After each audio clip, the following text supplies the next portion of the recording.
What's up, Meta Nerds? This video is all about the weapon made famous by Boba Fett, the EE-3 Carbine rifle. It was manufactured by Galactic Industries, the same company that made the E-11 for the Stormtroopers. During the Galactic Civil War, EE-3s weren't sold exclusively to any party, and were seen in the service of all kinds of criminal organizations, soldiers in both the Alliance to Restore the Republic, and the Galactic Empire, and of course it was used by bounty hunters. But perhaps its biggest fans were the Mandalorian Protectors, who loved this weapon so much that they made it their standard issue weapon. It was developed by Galactic Industries sometime right before the start of the Clone Wars, and long before Boba, this blaster was being used by Zabrak bounty hunter Sugi, and by Kira Swan, the Weequay bounty hunter that we saw perform in Count Dooku's box.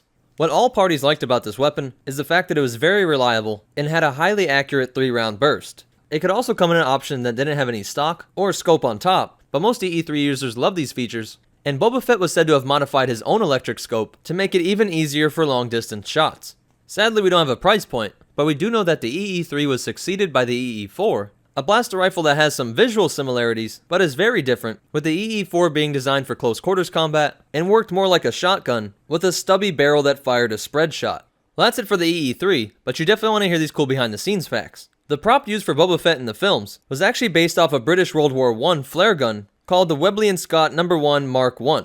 Then they took either an MPP microflash or a Heinlein Synchronar flash unit and attached it to the end of the barrel to give it a little sci-fi flair. A basic rifle scope was put on top, and then some minor detailing was added right above the handle. This same method was used to make Boba's gun for Return of the Jedi. Knowing that it was going to have a close-up during the skiff battle, when Luke Skywalker cuts it in half, they actually built up the barrel a little bit more, and added some extra grit to make it even more realistic.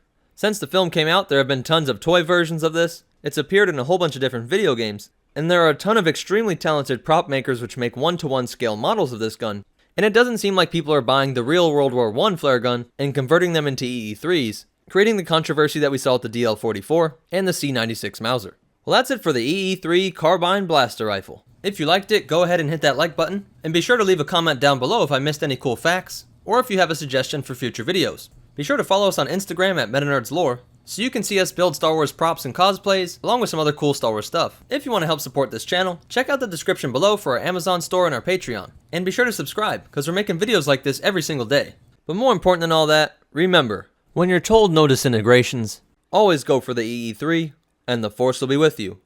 Always.